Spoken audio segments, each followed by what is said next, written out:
Welcome, everybody, to another episode of Beyond the Case, which is a podcast where global leaders from Harvard Business School's OPM community join in a personal capacity and they share the real decisions, failures, and mental models that go behind building enduring companies. My guest today is Samir Jain. He was in my OPM 67 cohort, and I'm glad to have him here. Samir, welcome. Thank you. It's exciting to be here. And I've heard your other podcasts and you're doing an amazing work. Great.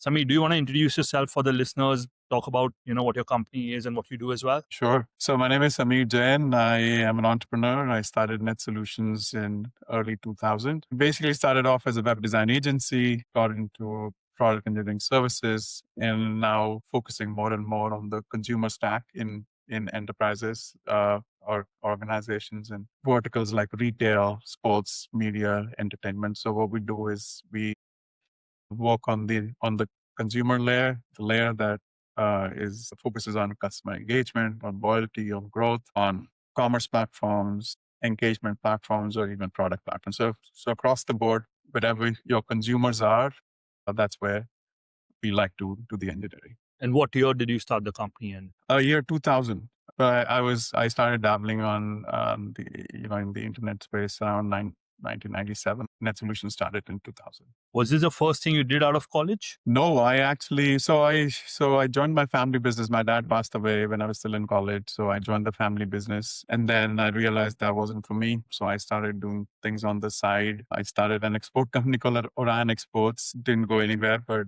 I learned quite a bit around how to talk to customers outside India. How they what are the different services or products that they needed. So that was a learning experience. Then started something called Cyber Jobs. Cyber Jobs was basically a placement agency. We were helping these companies outside India hire resources from India. And then my brother-in-law, he said, well, you keep providing these resources to companies outside India. Why don't you do this for yourself? And that's when I started thinking in terms of Net Solutions, and the internet had just come to India and built this business from there. What was your family business that you joined and didn't find interest in? Well, my dad had a retail and a watch distribution business, and my brother had a tractor component manufacturing business. It was interesting. I like everything. I don't mind any business, but I think it wasn't me because I studied to be an electronics engineer, and I'd done some programming towards the end of my course, and I thought that was interesting. But manufacturing wasn't the industry I was interested in. There was a lot of corruption, and it was something that I did not think that I would fit in ever. So I was looking out, and this happened. I called myself the accidental entrepreneur, and business just happened. I didn't think it was a business. I just started building some portals on the side, and someone from the US saw one of the portals that we built. It was called Seek India, and then said, hey, you've done this programming for yourself. Can you do some programming for me? We're like, absolutely. And that's how it all started. Wonderful. Growing up in a business family, what were the conversations like at home? What did you see your father and your mother talk about? Did they bring their business stories back home, or was work left at work? Yeah, I think it was work left at work. My brother was the guy who was more interested in the business conversations. I actually never wanted to join a business. I wanted to do an MBA and probably join a Unilever. And now I always used to think I will be in that small city in Orissa somewhere next to the Sun Temple, the Konark Temple, and really work with consumers from that sense. So I did not want to ever start a business. I did not have a business bone in my body. I am still the same. I never really had a business plan when I started. It's just grew organically. And yes, the conversations, I know there were conversations, but I was too young to listen into those conversations, and I wasn't interested. Did you end up doing an MBA post your electrical engineering degree? No. So like I said, my dad passed away. And so that was something that I wanted to do. So I joined the family business because we had two businesses, like I said. So my brother took care of one business and took care of the other business till I started doing till Net Solutions happened. So actually, funnily, I joined the IGNOU course. If you've heard of IGNOU, the Indira Gandhi National Open University course, which was more a remote course. I started and left. I didn't feel challenged enough. I did a bunch of other courses. And then during COVID, actually, I did start the Wharton AMP course. I think it was called GMT course or one of those courses. I did start that, but then it was also all remote, and I didn't quite think that was for me. So I did not end up doing the MBA. No. So It's funny because you get busy, you learn so much on the job. I did not think that MBA was something that I really needed to do. OMP just happened because, I've always wanted to go back to school, and learning's been a passion for me. So I wanted to see what that was like. So yeah, it wasn't mainly, I didn't want to tick a box and say MBA, but it's something that I thought that I should do, get better exposure. Born in a small city, stayed in a small city all my life. Exposure is everything, right? And so that's really what I was looking at. Samir, you started Net Solutions just around the time when the internet was taking off, and you're very successful today. Do you feel timing has been one of the factors in your success, or do you think it's been relationships, perseverance, other factors? How do you look back on that journey? I think it's persistence. I would say timing was obviously right, but I was too early. Like they say, if you persist with something long enough, you get lucky. So I guess that's what happened. I just persisted. I didn't burn my bridges. I was in the family business, and this was being done on the side. So I think that was it. And I actually believe in that. We were talking about first principles. I think that's one of those, right? If you spend enough time doing something, and it's obviously you need to make sure that it's a business worth being in, then you do eventually get lucky, and you just have to be patient. So I guess I would say that was it. Timing does play a role. It was like the first customer, they'd started looking at India for software development. Outsourcing hadn't really happened at that time. But from some perspective, it was timing. Any other time, if I would have gone and said, hey, I can do that programming for you, or somebody won't have really been looking at someone like Net Solutions. So timing was important, continues to be important. Being ahead of the curve is important. I think that's been good for me as well. I've always been very involved in the business, and that's a good thing and a bad thing. But I guess that worked for me, that I was always very, very hands on, and I was talking to customers directly. I knew the pain points, I knew what they were looking for. I was communicating with them. I did not have a second tier communicating with them. Those were both pros and cons. We could have scaled faster if I had probably started building teams and really started looking at things like a business. Some of the learnings that we've had recently at the OPM course as well. And through the journey, you realize a few things that you could have done better.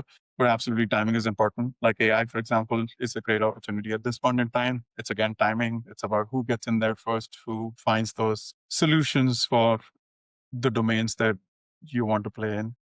So timing absolutely helps. And then luck, you know, Professor Das always talked about luck, how important luck was. And if you do everything right and if you don't have luck, then thing will really work. So luck's played a huge part. Somebody came looking for me. I know I spent 2 years trying to sell, and I had these few customers here and there, and they wouldn't really pay. And then we had this customer who came in. So got lucky, I guess. When you started out, did you feel the need to raise any money? Or was the business profitable from the early onset and you did not have to even think about it? Yeah, I think that we were successful from day one. I would say the only investment I needed was a computer and an office, and then because I was building this portal, I had somebody who was an MCA, master computer applications at that time. I was paying him 3,000 rupees a month at that time. And the first customer who came in was paying me $15 an hour. I guess 8 hours, one day I would pay his salary. So it was all profit, so to say. So uh, it was profitable, I think, from day one. I think one of the other advantages at that time was there was no income tax for the first 10 years of that business. So there was a clause called 10A, 10B. That also helped us grow, just building all the assets that we did. So yeah, I think that really helped. Fantastic. When you look back today, what early belief or instinct helped you to survive the uncertain first few years of your journey? So I've always worked hard. I don't know what that instinct is, but the world does not owe me anything. I was very clear about that. And I've always been, I think everything is solvable if you put your head down. Like I said, if you stay focused on solving those problems. And I guess that helped. Getting the right people in also was, I think, one of the earlier mantras. Fortunately, talent was available, so it was slightly easier to find, but we were probably, I was like a single person, like a coder, and I had one or two salespeople. And so getting the first few people in was difficult. But I was very lucky that I ended up getting the right people in. And I would call them. And sometimes there was a case when I actually called one of the people I was interviewing, and he said, look, my mom's not going to allow me to work for a small company. So I called his mother and said, Auntie, why wouldn't you allow him to work for us? So it was things like that. Never take no for an answer. And the kind of work we were doing, I mean, I don't know if I can name those clients, but there were global automotive clients based out of the US. And I was this guy in the corner of the world delivering digital solutions for these global brands. And so it was easier in that sense because it wasn't me, it was the kind of projects that they would end up doing. So I would think that those two things stayed. And then the third thing I would say is that we've always been focused on design. We've been design led always, right? So we've always believed that, there's a, well, now there's, if you talk about Indian companies, they think that Indian companies just tell them what to do, they'll do it, but they don't ask questions. They never really focus on the why problem. Why do you want to build this? And we've always focused on that. So design from building the right solution, building the right product, but also from a visual perspective. I know I learned so many design tools myself, and I was, pixel level perfection is what I was looking at even back then. So we were always design led, and in fact, that led us to work with some of the biggest ad agencies in the world. At one point in time, we were doing banners and landing pages and systems for them, lead gen systems for them, all because of the idea was design led. So those three things I think were the early sort of things that I focused on. And you guys are still 100% self owned. We are Do you feel somewhere that's worked out better for you in the long run in terms of the rate at which you've grown, the peace of mind you aggregated along the way, and your work life balance? Absolutely. I think it was the right thing to do to be bootstrapped, and never really needed money to grow the business. I think the reason why you would need an outside investor, which I do think we lacked, and we probably should have thought about it a little more seriously, is get an investor who can actually maybe not take a majority stake, but can teach you a few things.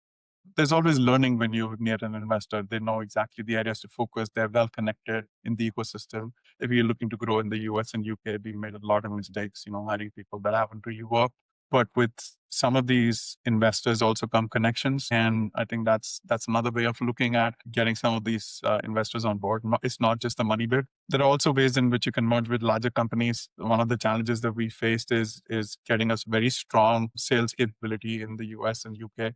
Everything that we've gotten as a business is organic, but with the right salespeople, I think we could have sales scale faster. Success, they say, is a lousy teacher. I think like I said, we never really needed money, but eventually when we did get into trouble, which, any business would, then you realize you haven't really set those systems of growth that you should have invested in earlier. So yeah, so there have definitely been instances, and but there, like you said, there are pros and cons. Now we can hire people, can get the right sort of knowledge, the right consulting in place. I think something that we learned at OPM as well was getting consultants on board, whether it was Project Shared or Brand the Runway. If you remember, they do get in consultants at the right time. And that's important as a business because then you kind of understand domain problems and people, like I said, the connections as well, but also solving the domain problems, which becomes really important as you try and specialize your business. Your wife is also involved in your business. Can you talk about what that relationship looks like from a professional perspective? And then how you all manage to keep conversations at work, how the environment is at home once you all are done with office hours? Yeah, it's a tough one. So my wife joined in 2008. It was a time when we lost some money. Somebody stole money from an account. It was a tough time for me. It's one of those things when you're growing and you're profitable and you're successful, and then you feel you're infallible. Nothing can go wrong, and then suddenly things go wrong. And so she came and supported the business, and she joined in as the HR head, and then eventually she started working the processes and worked on the CMMI level 3 certification for us, and then took over as the CEO of the business. She keeps it easy, right? So I mostly focus on the outside world, the go-to-market and the positioning and the branding and the finance and some of those areas, while she focuses on the delivery side of things. We keep it very professional within the office. I mean, everyone has to come in with the right ideas. And we're an open organization in that sense. Anybody can say, hey, you're wrong. It doesn't matter if you're the CEO or she's the CEO. I can say, hey, I don't think this is the right strategy. So it's been fairly good. I think getting business at home is an interesting one because that does tend to happen. And it's not something that I'm proud of. It does happen. But even otherwise, because our customers are mostly in North America and the UK, we're working 24/7. I mean, there's always business coming at home. But I know that some of the important conversations, we do not have them at home, or the longer conversations, and we do schedule time, put that in the calendar, and then we do it whenever we're in the office. So kept it very professional. Talk about that incident from 2008. Not exactly what happened, but what was the mindset like when you went through a tough time? What was the emotion that you felt? What was your immediate reaction? And how did you find the strength to get past it or the perspective to move past it? Yeah, so I think somebody withdrew money fraudulently from a bank account. It was a lot of money. At that time, I think it was $100,000. And like I said, it created that, I had that false sense of belief that nothing will go wrong. And so, that you lose your confidence very, very quickly when something like that happens and you have to pull yourself up. The good news is that, I've never been attached to money. I keep saying this. I run a business, but I keep saying this. And so it wasn't the money that was the problem. The problem was mostly about, did I set the right process? And so how do I need to make sure that this does not happen again? And what else do we need to do? There's always trust in the business. When you're a smaller business, you trust everyone, and we continue to do that. And things go wrong. I mean, things go south. But how do you put those systems in place, processes in place? So it's that instance I thought that actually helped us move from one level to the other level in terms of setting processes within the business. And so I think that was the learning, and getting out of that mindset did take a long time. I wouldn't say it was easy. It did take a long time. And we actually just recently won that case against the bank as well. So we got all the money back, which is fantastic news. Yeah, overall, I think it's just one of those lessons. Again, I don't obsess over things. You win some, you lose some, and there's no point thinking about failures. It's about learnings, and I absolutely believe that, because there's failures now. There's always been failures, and failures are always the reason why you grow. If you think you're always going to be successful, to my mind, it's never a good idea. That means you're not doing it. I feel I started this podcast trying to get such quotes out of people. You said failure is the reason you grow, as opposed to failure is the reason you might stop. That's just beautiful. So I appreciate that coming from you. You have two children, a boy and a girl, something you shared with me before the podcast started as well. How do you look at your business and continuation? And how do you look at your day-to-day decision making while considering that your children may or may not be interested in being involved with your business? So one of the things that I asked my kids, so they're fiercely independent, both of them, and we would never ask them to. They don't want to join the family business. They're clear about that. And I've always said, given the CEO of Google is an Indian, I've always said it's better for you to be a CEO of Google rather than being a CEO of Net Solutions. So absolutely, fly and do what you think is best for you, and it's your life. So that's the thinking in terms of whether they join or not. There are ways in which you can manage the business. I think that's on that part of the journey, what that succession planning looks like. You can do that by getting in professional people within the business who can run the business. AI is a fantastic opportunity. I think we haven't really grown as much as we should have, because again, not the focus. But then as you grow, and sometimes you get more exposure, and you see that growth is definitely something that you should look at all the time. I started looking at growth as well, and yeah, is a huge opportunity, I think. And it's not that easy. You need to skill your people as well, but I think I want to focus on that and grow the business, and maybe in future they come back to India, or maybe we'll just continue just being a little more professional business where I can take a back seat. I definitely do think I want to take a back seat within the next 3 to 5 years. But do I want to leave the business? Maybe, maybe not. At this point in time, I just want to, learn. And I'm learning, and it's exciting. And there's new things that we are implementing. So at the moment, it's focus on growth for the next 2 or 3 years. If you were starting Net Solutions today in 2025, what would you do differently and what would you not do differently? So I don't know if I'll start Net Solutions today. The world's a different place. Services, product services company. So we build software products, custom software products, versus the opportunity when you actually build a product uh, where you have maybe a greater chance of success, I would think. And AI coming in, and a lot of coding being done by AI in that sense. You want to be specialized. You don't want to be as distributed as we are at this point. So I would not start this business. I would potentially look at areas. So again, it's the two cases that I mentioned. It's like the project shared way of doing this. You're never going to get the idea. How can you research and find the right idea and build something like that? I would look at an industry, because I'm really passionate about the industries which customers touch, or where you think about, and maybe it's the business DNA that I have, but where you talk about customer experiences is something that I'm really passionate about.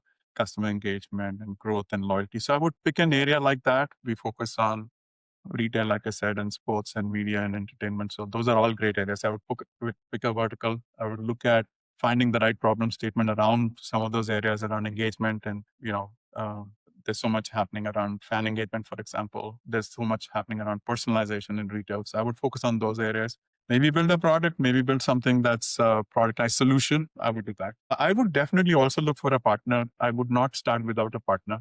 I think it's been a lonely journey in more ways than one, because I did not have a partner, and I've always felt that to spar with someone, to brainstorm with someone is really, really important. It gets really lonely trying to take those decisions, and you don't know everything.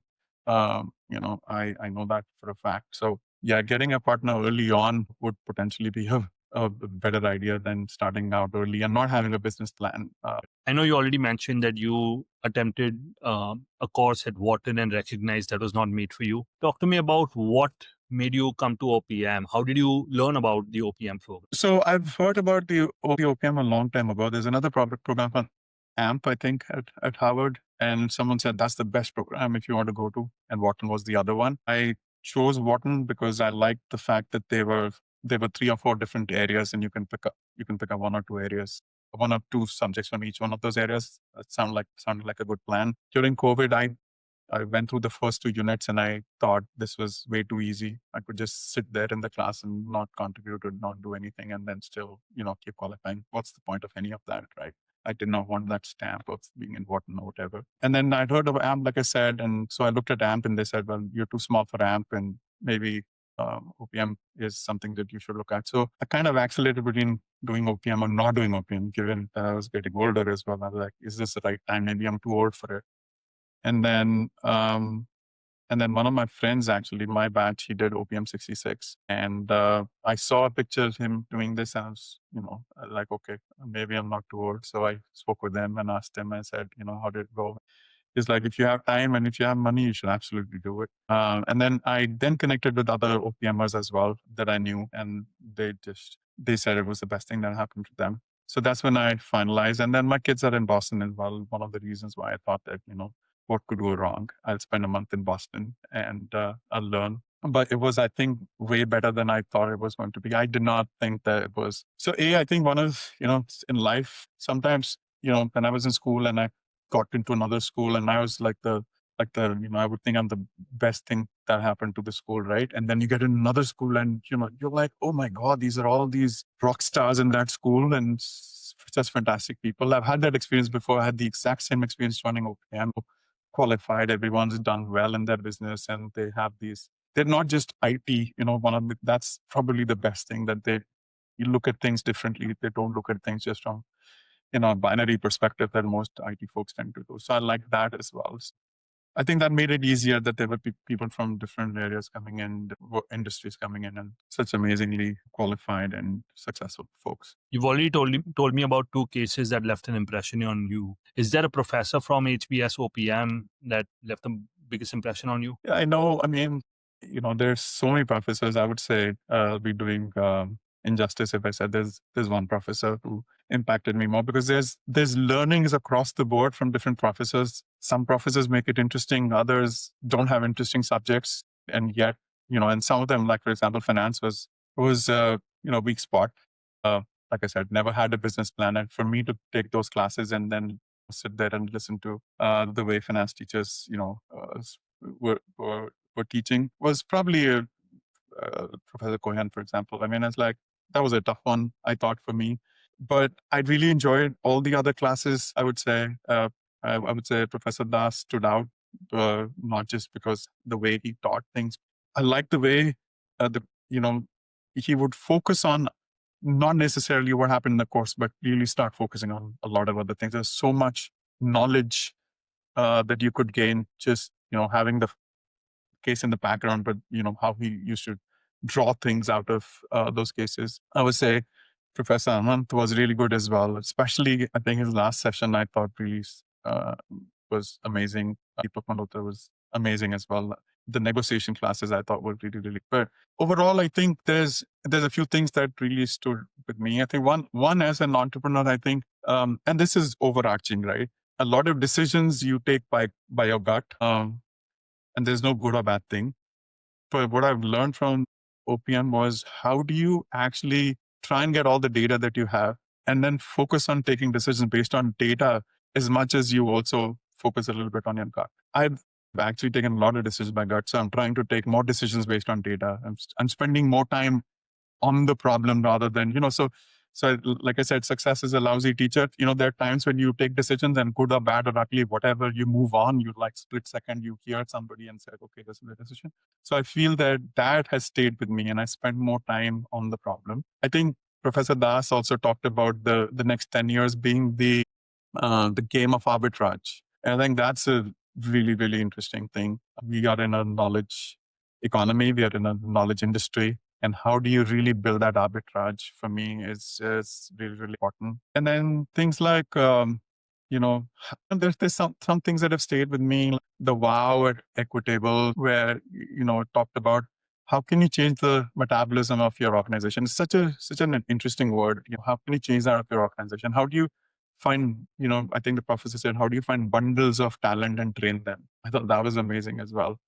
Rob Parson, talked about the accumulating a managerial debt, for example. You pay too much emphasis on the annual appraisals, not on an ongoing feedback. I mean, so there's learnings across the board. I think I've enjoyed the managers. How do you make, was it the Project Oxygen was, would you manage in a way that your employees create a competitive advantage?